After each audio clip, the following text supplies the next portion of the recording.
الحمدللہ وحدہ والصلاة والسلام علی من لا نبی بعد. اعوذ باللہ من الشیطان الرجیم. بسم اللہ الرحمن الرحیم. یعتذرون الیکم اذا رجعتم الیہم قل لا تعتذروا لن نؤمن لکم قد نبأنا اللہ من اخبارکم. یہ 11واں پارہ ہے. اس پارے کے آغاز میں کچھ ایسے منافقین کا تذکرہ کیا گیا ہے جو جنگ تبوک میں پیچھے رہ گئے تھے، شامل نہیں ہوئے. رجب سن 8 ہجری میں، رجب سن 9 ہجری میں اللہ کے نبی کو اطلاع ملی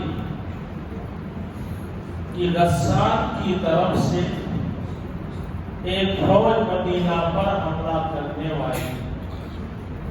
تو پہلی بار کھلے طور پر اللہ کے رسول نے جنگ کی تیاری کا حکم دے دیا. مسلمانوں نے اپنے اپنے طور پر بھرپور تیاری کی. سخت گرمی کا موسم تھا، کھجور پک چکے تھے. مسلمانوں کی طبیعت آمادہ نہیں تھی، لیکن اللہ اس کے رسول کا حکم تھا، اس لیے ان لوگوں نے بھرپور تیاری کی. اور پہلی بار 30,000 کی فوج مدینہ سے روانہ ہوئی. تمام اہل ایمان تبوک کی طرف نکل پڑے. البتہ 3 صاحب ایمان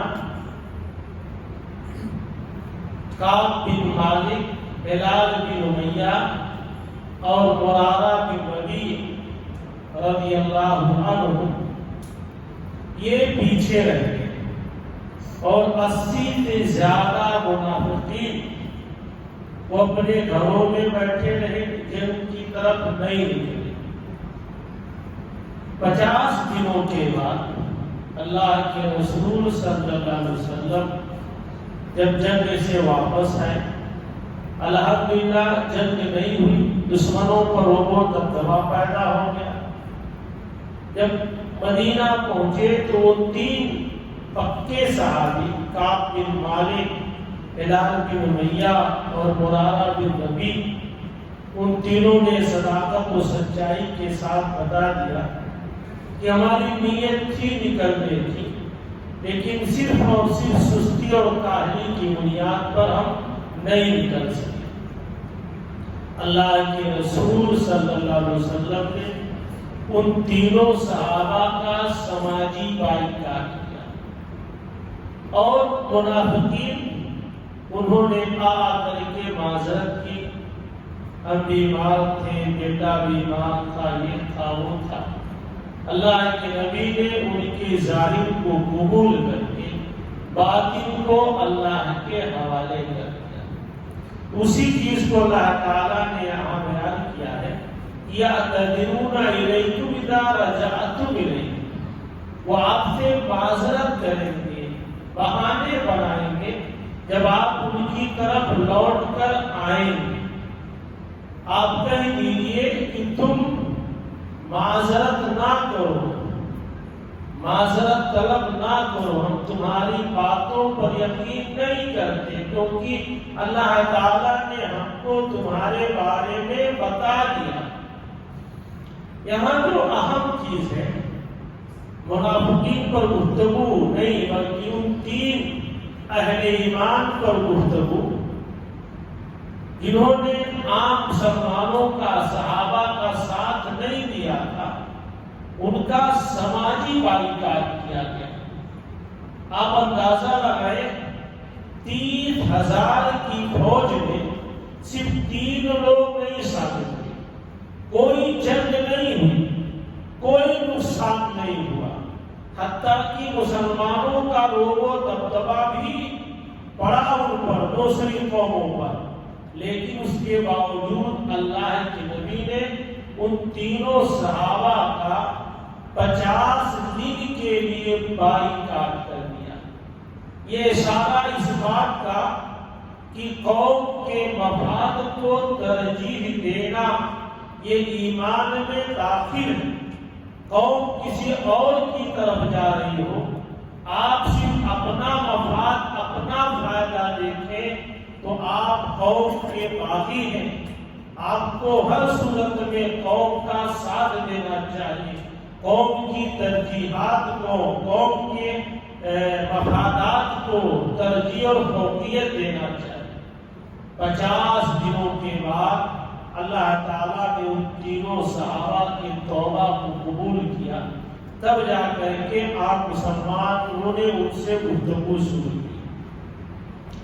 آگے چل کے اللہ رب العالمین نے ایسے لوگوں کا تذکرہ فرما رہا ہے جو شروع میں اسلام میں داخل ہوئے، جن کو سابقون الاولون کہا جاتا ہے، سبقت کرنے والے، ہر اچھی چیز میں، ہر خیر و بھلائی میں پہل کرنے والے، یہ زیادہ اچھے ہوتے، زیادہ مخلص ہوتے۔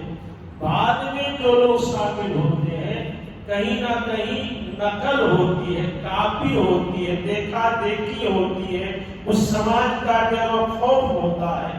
جو پہل کرتے ہیں وہی اصل مخلص ہوتے ہیں۔ اللہ تعالیٰ نے ہمیں بیان کیا ہے والسابقون الاولون من المہاجرین والانصار والذین اتبعوهم بإحسان رضی اللہ عنہم ورضوا۔ مہاجر اور انصار میں سے پہل کرنے والے، سبقت کرنے والے، اور جن لوگوں نے ان کی اتباع پیروی کی اخلاص کے ساتھ، اللہ ان سب سے راضی ہو گیا، وہ سب اللہ سے راضی ہو گئے۔ اللہ نے ان کے لیے ایسی جنت، ایسے باغات کو تیار کر رکھا ہے جن کے نیچے نہریں بہ رہی ہوگی، ہمیشہ ہمیشہ اس میں رہیں گے۔ ذالک الفوز العظیم، یہ بہت بڑی کامیابی، یہ بہت بڑی کامیابی ہے۔ تو سبقت کرنا، آگے بڑھنا، یہ ایمان کی علامت ہے، یہ ایمان کی نشانی ہے۔ اسی جنگ تبوک میں اللہ کے نبی نے جب تیاری کا حکم دیا تو چھوٹے بڑے، امیر غریب، ہر صحابی نے بڑھ چڑھ کر کے حصہ لیا۔ حضرت عثمان غنی رضی اللہ تعالیٰ عنہ کے 200 اونٹ ملک شام کی طرف جانے کے لیے تیار تھے، جو کجاوے اور ساز و سامان سے لیس تھے۔ فوری طور پر اعلان ہوتے ہوئی 200 اونٹ اللہ کی راہ میں انہوں نے صدقہ کر دیا، اور تقریباً 29.5 کلو چاندی فوری طور پر حضرت عثمان نے صدقہ کیا۔ پھر کچھ ہی دنوں میں دھیرے دھیرے کر کے 900 اونٹ، 200 گھوڑے اللہ کے راستے میں انہوں نے صدقہ کیا۔ اسی موقع پر اللہ کے نبی نے کہا تھا، اے عثمان، آج کے بعد تم جو چاہو کرو، اللہ تعالیٰ نے تمہیں بخش دیا ہے، تمہیں معاف کر دیا ہے۔ اسی دن کے موقع پر ابو بکر صدیق رضی اللہ تعالیٰ عنہ اپنا پورا مال لے کر کے آ گئے تھے۔ اللہ کے نبی نے پوچھا، ابو بکر کتنا لائے ہو؟ کہا سب کچھ اٹھا لایا ہو۔ کہا بچوں کے لیے؟ کہا بچوں کو اللہ اس کے رسول کے نام پر چھوڑ دیا۔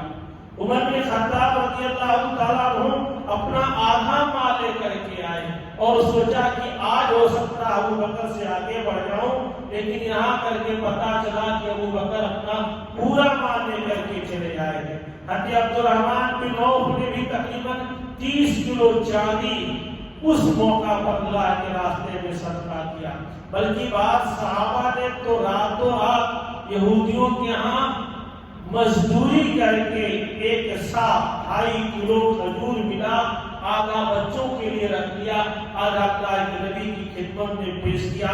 اللہ کے نبی نے پورے گلے پر اس کو پھینک دیا، کہا یہ سب سے معتبر، سب سے خلوص والا صدقہ ہے۔ تو سبقت، آگے بڑھنا، یہ ایمان کی علامت ہے۔ آپ نے بارہا سنا ہوگا کہ اگر لوگ جان جائیں کہ پہلی صف میں کتنی فضیلت ہے تو اس کے لیے لڑائی لڑیں گے، حتیٰ کہ اگر قرآن دازی کرنا پڑے، نام نکالنا پڑے تو اس کے لیے بھی تیار ہو جائیں گے۔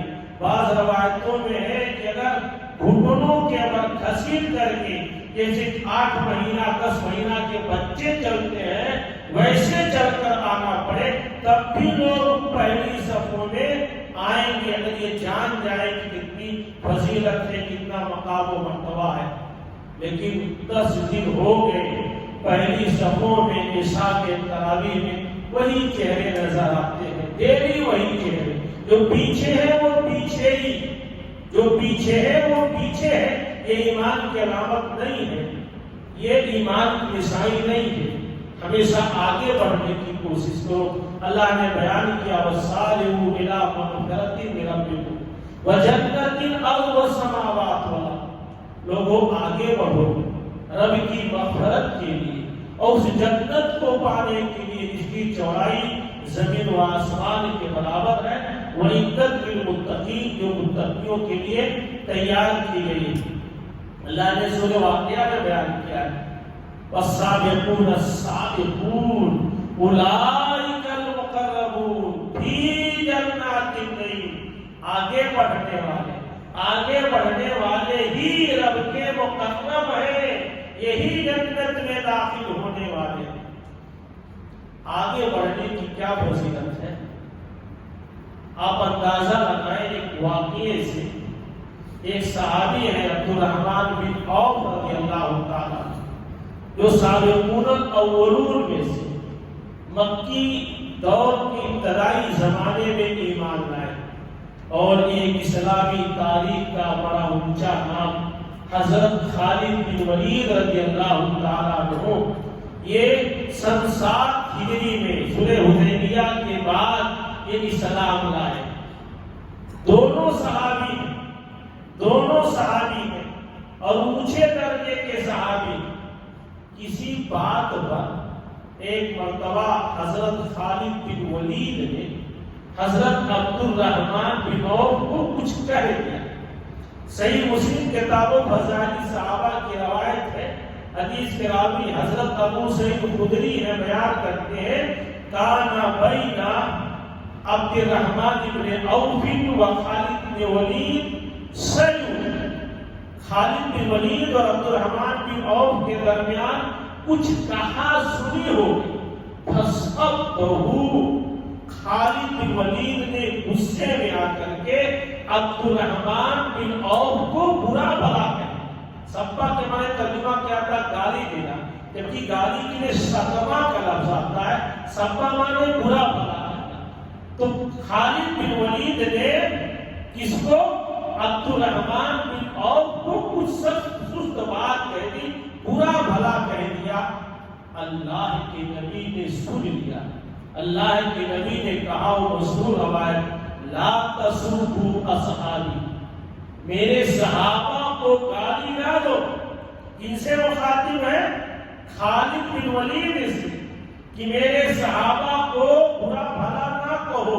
فوالذی نفسی بیدی، قسم ذات کی جس کے ہاتھ میں میری جان ہے، لو انفق احدکم مثل احد ذهبا، اگر تم احد پہاڑ کے برابر سونا خرچ کرو، ما بلغ مد احدہم ولا نصیبہ، تو یہ سبقت کرنے والے پہلے ایمان لانے والے صحابہ نے اگر ایک مد مطلب 500 گرام، آدھا کلو، یا اس کا بھی آدھا مد اگر اللہ کے راستے میں خرچ کیا ہوگا تو اس ایک مد آدھے مد کے برابر تمہارا احد پہاڑ کا سونا بھی نہیں ہو سکتا۔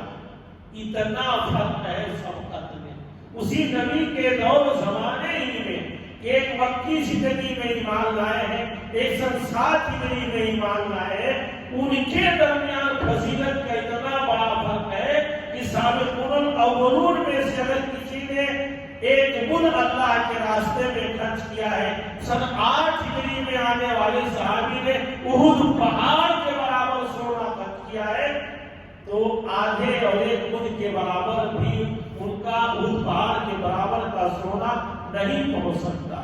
اس لیے ہر کار خیر میں، ہر اچھائی میں آگے بڑھنے کی کوشش کرنا چاہیے، صفحے اول میں ہونا چاہیے، آگے آگے رہنا چاہیے. اللہ اس کے رسول کی نگاہ میں یہی فضیلت ہے. اسی کا مقام مرتبہ بعد میں آنے میں، بعد میں شامل ہونے میں وہ ٹھیک نہیں رہ جاتا. جیسے ایک لمبی روایت کسی نے فجر میں بیان کی گئی تھی، وہ آخری ٹکڑا میں نے نہیں بیان کیا تھا، جس نے کہا کہ 70,000 فرشتے کے لوگ امت محمدیہ کے 70,000 لوگ بغیر حساب کتاب کے جنت میں داخل ہوں گے. اللہ کے نبی نے بتایا کہ وہ نہ جھاڑ پھونک کریں گے، نہ کروائیں گے، نہ ڈاکٹر علاج کریں گے، نہ بدسگونی لیں گے، وہ اللہ پر بھروسہ کریں گے. ایک صحابی کھڑے ہوئے تھے، وہ کاشا بن محصن، اے اللہ کے رسول آپ میرے لیے دعا کیجیے اللہ مجھے ان میں سے بنا دے. تو آپ نے کیا کہا تھا؟ انت منہم، تم بھی انہی میں سے ہو. ایک صحابی اور کھڑے ہوئے، کہا اللہ کے نبی میرے لیے بھی دعا کیجیے. آپ نے کیا کہا تھا؟ کہا قد سبقک بہا عکاشہ، عکاشہ تم سے سبقت لے گئے، عکاشہ تم سے سبقت لے گئے. اب بعد میں کھڑے ہو تو دیکھا دیکھی جوش آیا ہوگا، یا یہ بھی بات ہم کسی کو کہتے ہیں کہ سب کے لیے کبھی دعا کرتے ہیں تو پورے صحابہ ہی دعا کروانے لگتے. تو یہ سبقت کرنا، آگے بڑھنا اسلام میں اتنی بڑی فضیلت ہے. اللہ نے کہا کہ اسی کے اندر زبردست کامیابی. اس کے بعد آگے چل کر کے اللہ تعالیٰ نے ایک اور اہم بات بیان کی ہے، ان اللہ اشتری من المؤمنین انفسهم واموالهم بان لهم الجنہ. یہ ہم اور آپ کی جانوں کو، روحوں کو، بلکہ پوری جسموں کو اللہ تعالیٰ نے جنت کے بدلے خرید لیا. یہ ہمارا اپنا نہیں ہے کوئی ادھر فضول خرچیوں میں ہم وقت ضائع کرتے ہیں. یہ ہمارا جسم، ہماری جان، ہمارا مال، یہ سب کچھ اللہ کے ہاتھوں جنت کے بدلے بکا ہوا. اللہ نے کہا، اللہ نے خرید لیا ہے مومنوں سے ان کی جانوں کو، ان کے مالوں کو، بِأَنَّ لَهُمُ الْجَنَّةُ، اس لیے کہ ان کے لیے جنت. کب جنت ملے گی؟ قاتلون فی سبیل اللہ، جب اللہ کے راستے میں جہاد کریں گے، مکمل طور پر دین کے غلبے کے لیے لگ جائیں گے، دین کی نشر اشاعت کے لیے ہر طرح کی قربانی دیں گے. اللہ نے ان کی جانوں کو، مالوں کو جنت کے بدلے خرید لیا. صحابہ کرام رضوان اللہ اجمعین کے لیے جب جنت کی بات آتی تو دنیا کی ہر پریشانی، دنیا کی ہر خوشی وہ سب قربان کر دیتے جنت کے لیے. دو مثال میں آپ کے ساتھ میں دوں. ایک صحابی ہے، صحیح مسلم کتاب صلاۃ کی روایت ہے، حدیث کے راوی ابو فراس ربیہ بن کعب اسلمی رضی اللہ تعالیٰ عنہ یہ بیان کرتے ہیں، کنت آتی بے رسول اللہ، بعض روایت میں کنت ابیت مع رسول اللہ. ابو فراس ربیہ بن کعب کہتے ہیں میں اللہ کے رسول کے پاس رات گزارا کرتا تھا، آپ کی خدمت کرتا تھا، وضو کے پانی کو ضرورت کی چیزیں لا کر کے رکھ دیا کرتا تھا. ایک دن اللہ کے رسول نے کہا کہ سب مجھ سے مانگو، مجھ سے طلب کرو. انہوں نے کیا مانگا ہوگا؟ دعا کروائی ہوگی کہ نوکری لگ جائے، کاروبار میں برکت ہو جائے، ایسا کچھ نہیں. جب نبی نے کہا مجھ سے مانگو تو انہوں نے جانتے ہو کیا مانگا؟ کہا کہ اللہ کے رسول انی اسألک مرافقتک فی الجنہ، اے اللہ کے رسول میں جنت میں آپ کی رفاقت کا سوال کرتا ہوں، مجھے جنت میں آپ کی رفاقت نصیب ہو جائے، آپ کا ساتھ مل جائے، اسی کا میں آپ سے سوال کرتا ہوں. آپ نے کہا آوا کا ارادہ ہے، اس کے علاوہ بھی کچھ مانگو. انہوں نے کہا ہوا تھا اے اللہ کے رسول بس مجھے جنت میں آپ کی رفاقت، آپ کا ساتھ مل جائے بس. تو اللہ کے نبی نے کہا وَعِنِّي عَلَى نَفْسِكَ بِكَثْرَةِ السُّجُودِ، اپنے لیے سجدوں کی کثرت سے میری مدد کرو. یعنی کثرت سے سنت نوافل کا اہتمام کرو، کثرت سے سجدہ کرو، اس کے ذریعہ تمہیں جنت میں میری رفاقت نصیب ہو جائے گی۔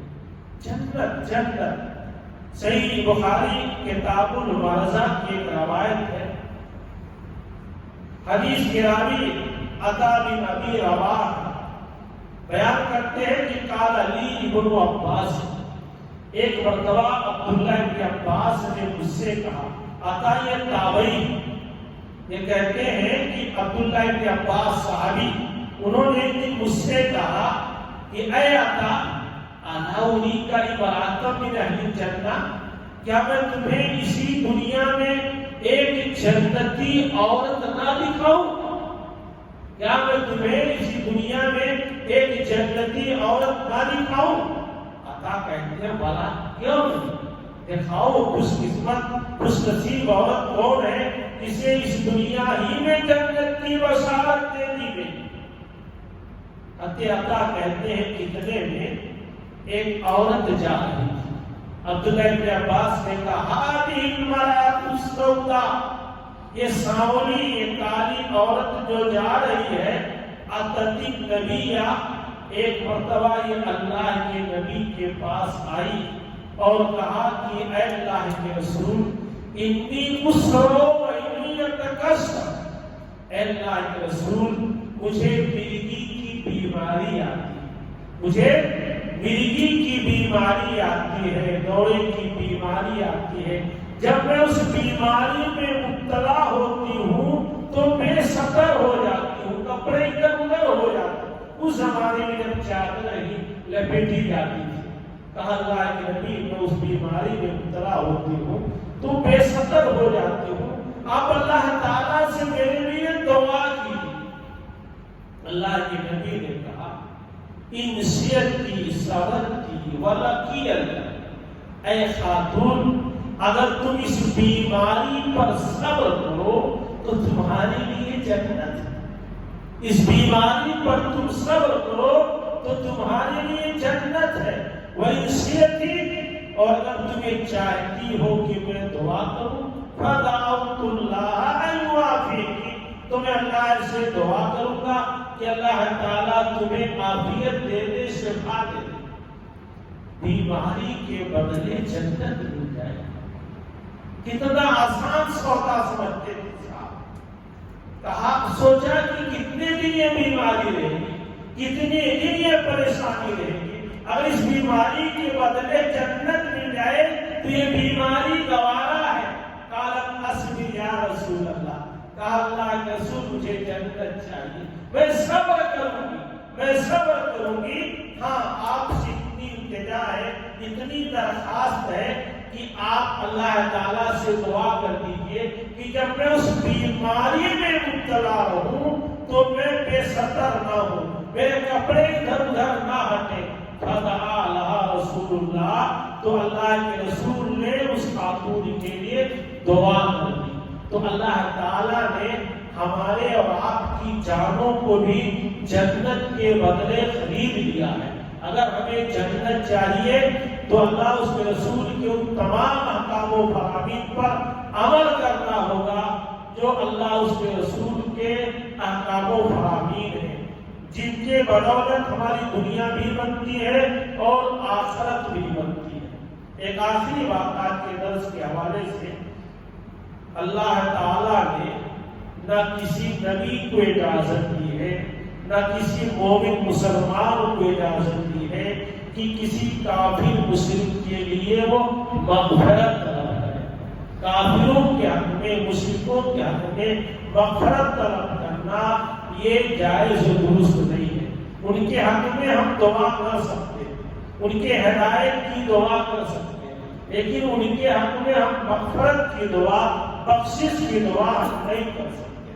پیارے پیغمبر نے صلح حدیبیہ کے بعد جو بادشاہوں کے پاس خطوط لکھے تھے، ان خطوط کا آغاز ایسے تھا، السلام علی من اتبع الہدی، سلامتی ہو اس شخص پر جس نے ہدایت کی اتباع کی، پیروی کی، یا جو ہدایت کی اتباع و پیروی کرے اس پر سلامتی۔ اسی لیے حدیث میں آتا ہے کہ ہم کافر اور مشرک کو سلام میں پہل نہیں کر سکتے، ہم ان کو السلام علیکم نہیں کہہ سکتے۔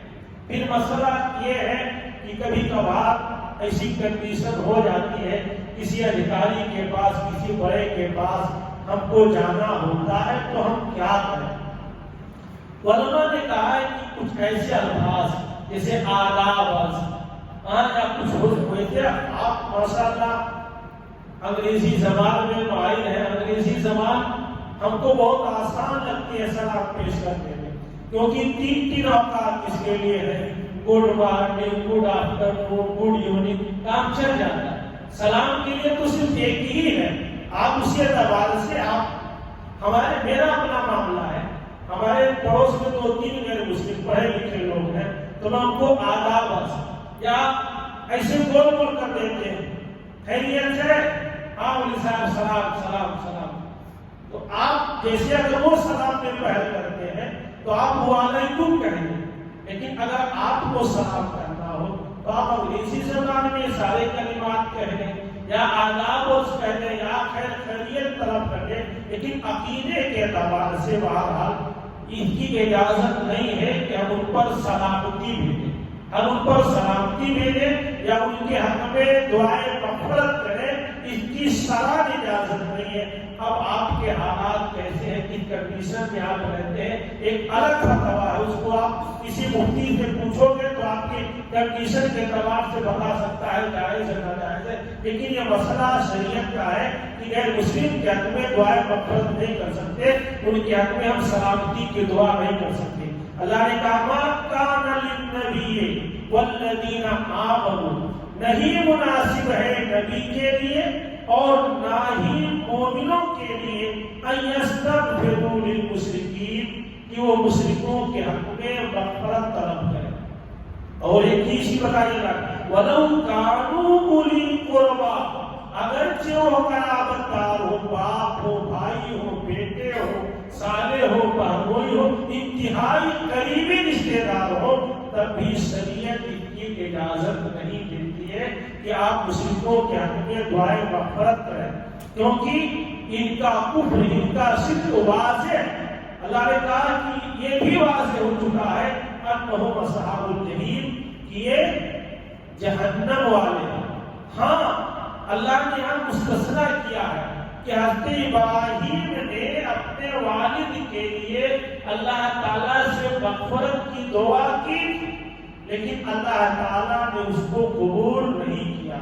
خود ہمارے پیارے پیغمبر کے بارے میں آتا ہے کہ آپ نے ابو طالب کے حق میں استغفار کی اجازت طلب کی، تو اللہ نے کہا ابو طالب کے بارے میں اور منافقوں کے بارے میں کہ آپ ان کے لیے مغفرت طلب کریں، استغفر لہم او لا تستغفر لہم، آپ مغفرت طلب کریں یا نہ کریں، آپ ان کے لیے 70 مرتبہ بھی مغفرت طلب کریں گے تب بھی اللہ ان کو معاف نہیں کرے گا۔ نبی نے اللہ تعالیٰ سے دعا کی اپنے والدین کے حق میں مغفرت کے لیے، تو اللہ نے اجازت نہیں دی۔ ہاں زیارت کی اجازت طلب کی تو زیارت کی اجازت دے دی کہ آپ جا کر کے اپنے کافر مشرک ماں باپ کی قبر کی زیارت کر لیں۔ زیارت میں یہ ہوگا کہ آپ کو بھی ڈر اور خوف پیدا ہوگا کہ ہمیں بھی اسی مٹی کے نیچے کی ٹوٹی پھوٹی قبروں میں آنا ہے، اس کی اجازت شریعت نے دی ہے، لیکن والدین کے حق میں بھی خود نبی کو اپنے والدین کے حق میں مغفرت کی اجازت نہیں دی ہے۔ بہرحال یہ واضح مسئلہ ہے کہ مشرکوں کے حق میں دعائیں مغفرت یا سلامتی کی دعا نہیں کی جا سکتی ہے۔ آدھا مائنڈی واللہ عالم بالصواب۔ اللہ تعالیٰ ہم سب کو کتاب و سنت کی صحیح و سچی سمجھتا فرمائے اور کتاب و سنت کے مطابق زندگی گزارنے کی توفیق عطا فرمائے۔ آمین۔ والسلام علیکم ورحمۃ اللہ وبرکاتہ۔